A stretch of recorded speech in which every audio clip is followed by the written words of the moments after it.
No Disclaimer by Ninjalicious. Come on down.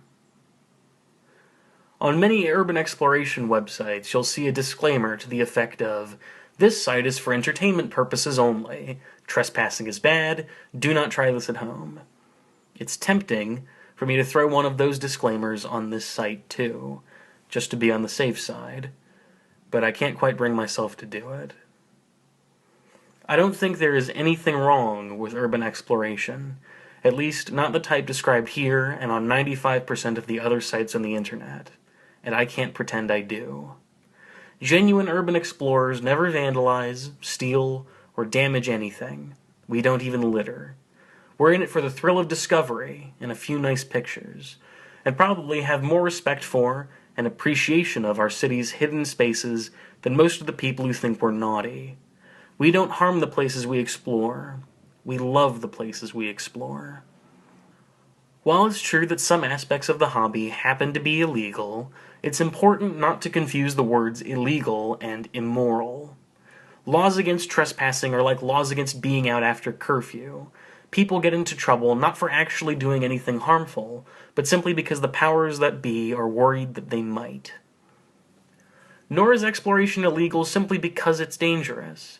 The liability conscious may disagree, but in my opinion, the hobby is no less of a personally assessed risk than smoking, driving, or even riding a bike. I find it sad that most people go through life oblivious to the countless, free wonders around them. Too many of us think the only things worth looking at in our cities and towns are those safe and sanitized attractions that require an admission fee. It's no wonder people feel unfulfilled as they shuffle through the maze of velvet ropes on their way out through the gift shop. Urban explorers strive to actually earn their experiences by making discoveries that allow them to get in on the secret workings of cities and structures, and to appreciate fantastic, obscure spaces that might otherwise go completely neglected. When you step away from the TV and think about it, humans are naturally curious creatures. We can't help but want to see the world around us. We're designed to explore and to play, and these instincts haven't disappeared just because most of us now live in large cities where parking lots have replaced common areas, malls have replaced city squares, and the only public spaces that remain are a few grudgingly conceded parquettes. This isn't the way things should be, of course, since cities should be for citizens. But urban explorers aren't generally fighters. We don't seek to smash the state, just to ignore its advice on a subject it doesn't really know much about. When we see a sign that says, "Danger, do not enter," we understand that this is simply a shorthand way of saying, "Leaving protected zone. Demonstrate personal accountability beyond this point." Urban exploration is free, fun, and hurts no one. It's a thrilling, mind-expanding hobby that encourages our natural instincts to explore and play in our own environment. It encourages people to create their own adventures, like when they were kids, instead of buying the pre-packaged kind.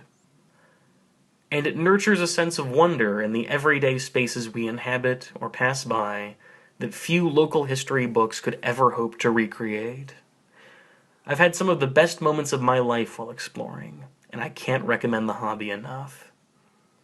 So, no disclaimer. Not for your entertainment only. Please do try this at home.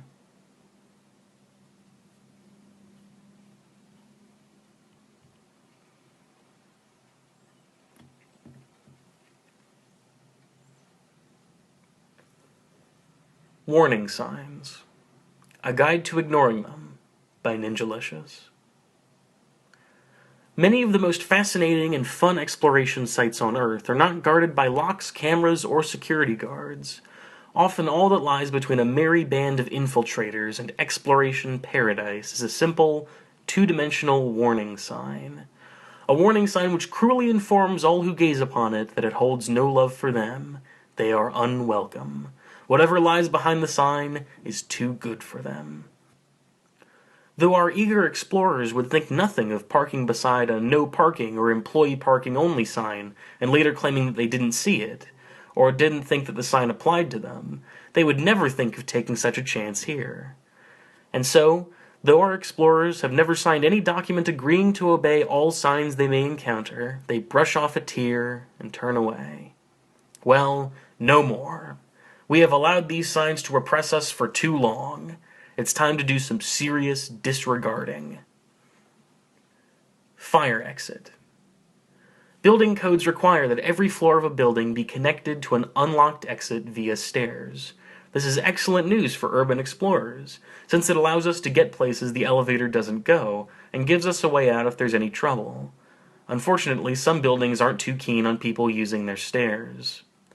While some lock the doors with electromagnetic locks, which are only unlocked by fire alarms, or place alarms on the doors themselves, most elect to put up a fire exit only, emergency exit only, or no exit sign, and hope for the best.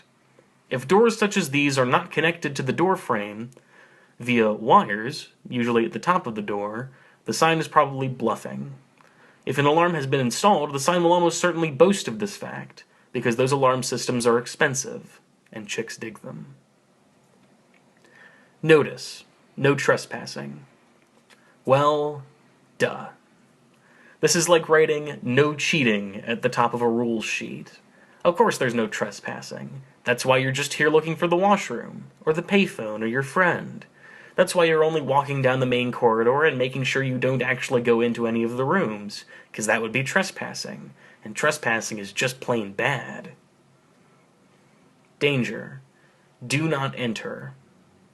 This sign is kind of like saying, tasty food, do not eat. It presents two very separate ideas, but then fails to draw any connection between the inviting statement and the prohibitive statement. If this sign was written in proper English, it would say, there is danger ahead, so do not enter unless, of course, you like that kind of thing and think you can take care of yourself. And you do. So, go ahead. Notice: authorized personnel only. This is the big one. The most common roadblock between the explorer and all the good stuff. Like the devil, the insidious authorized personnel only sign appears in many forms and under many names, including employees only, staff only, and unauthorized entry prohibited.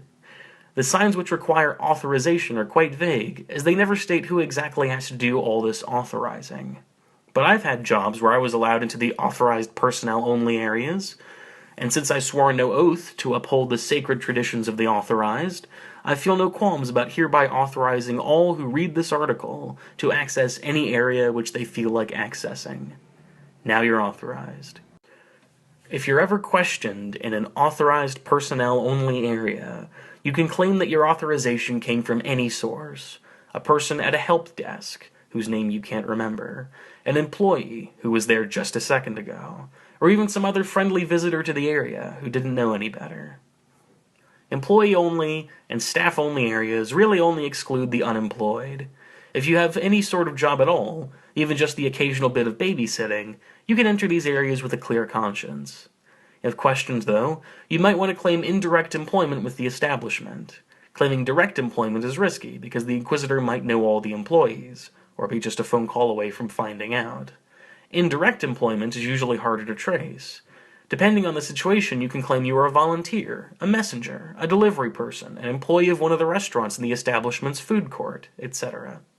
Generally, the Inquisitor will inform you that you shouldn't be in the area, you'll apologize for the misunderstanding, and all will be well. This article originally appeared in Infiltration 2.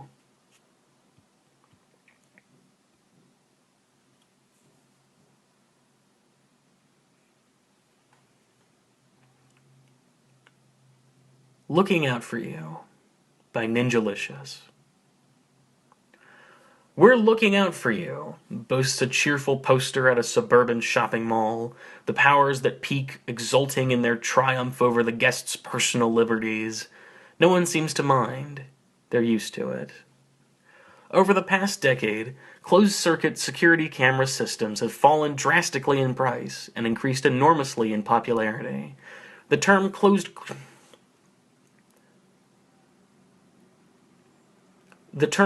circuit simply means that the signals picked up by the cameras are not broadcast, but fed to monitors by wires. The main reason the spy camera industry is booming so massively is that the technology of closed-circuit cameras has increased by leaps and bounds. Gone are the bulky, low-resolution black-and-white surveillance systems most common in the 80s and early 90s.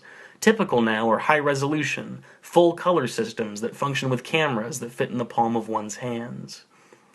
In a manner horribly reminiscent of George Orwell's 1984, cameras are popping up in virtually all public and semi-public areas, including government buildings, hotels, office towers, factories, recreation centers, shopping malls, and commercial enterprises of all varieties. The 1990s will most likely be the last decade in which it feels unusual to be watched by a security camera while indoors. Increasingly, cameras are beginning to pop up outdoors. Roads have been watched for a while now, with varying degrees of success. A more recent innovation is the surveillance of public walkways. I was recently surprised to stumble upon a new "This Area Under Surveillance" sign while walking across the York University campus. I was on the verge of dismissing the sign as a lie when I spotted the camera peering down on me from far away, atop the roof of a 15-story building. I got chills. Factories, offices, and shopping centers have begun to add bionic eyes to the outside of their buildings, so they can peer out at the surroundings, the latest development in the ongoing evolutionary process by which institutions shall become organisms. Surveillance is a sad fact of modern exploration, so read carefully. Non-covert cameras. For the most part, the watchers are not subtle, nor do they appear to be ashamed of themselves. In fact, the majority of cameras seem designed not to catch true criminals, who can easily spot the cameras and work around them, but to intimidate ordinary people into being on their best behavior. The true purpose of non-covert cameras is made obvious by the very fact of their blatancy.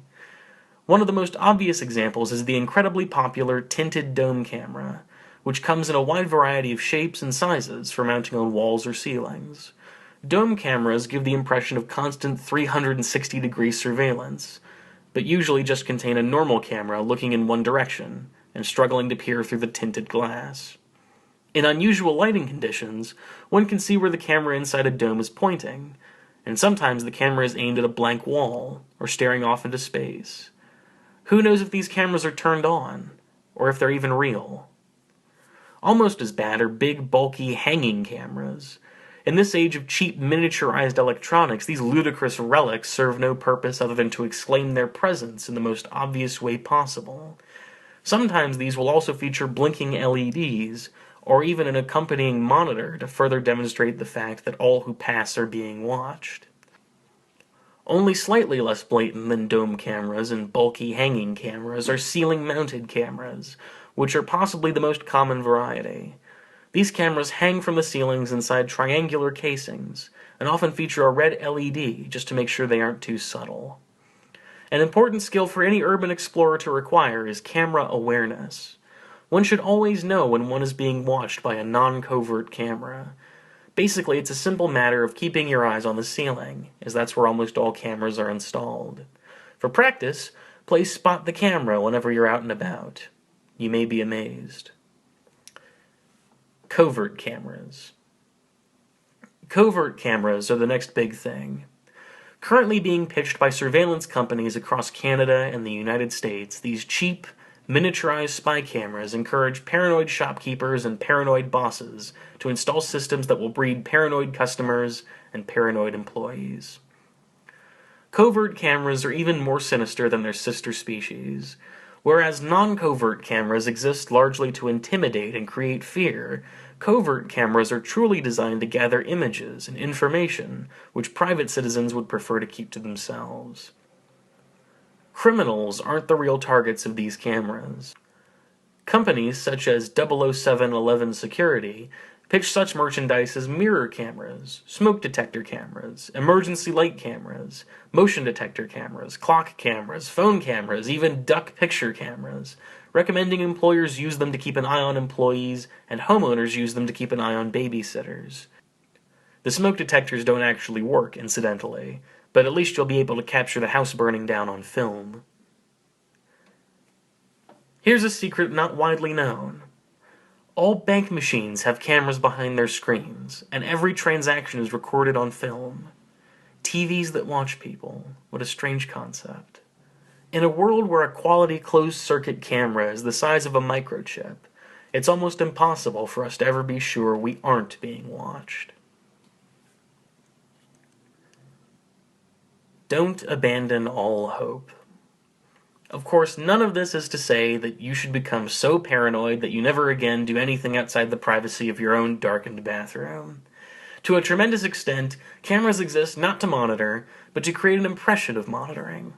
As any good agnostic knows, one cannot allow the impression of constant surveillance to prevent one from having a good time. Merchants across the nation are cheerfully lying to their customers with the full consent of the law. Since real security systems are generally too expensive for most small shops, dummy cameras, which retail for around $50, have become all the rage. These dummy camera systems generally include a supply of signs stating that the premises are being monitored by closed-circuit television. Whereas the cameras themselves are merely deceptive, the accompanying signs are flat-out lies. In a bizarre twist on dystopian science fiction, the powers that be are ridiculously eager to convince us that they are violating our privacy, even though they aren't willing to shell out the cash to do it properly. In the near future, we can expect to see large signs in malls reading, "Big Brother is watching you. Honest." Fake dummy cameras aren't the only cameras to offer a false sense of security. Often, when a proper closed-circuit camera system becomes obsolete or breaks, a fairly common occurrence when highly sensitive electronics are left outside, the security departments don't bother fixing them. They're still doing the job of intimidating people. After a recent incident at K-State campus in which a student assault was not caught on film, Security Chief Robert Melgren admitted that only 2 of the campus's 10 security cameras were in working order. "Cameras don't protect people. People protect people," he explained, but added, "People are scared of being caught on camera." In an interesting side note, courts have ruled that when cameras are in place, employees and customers have a reasonable expectation that they are being protected.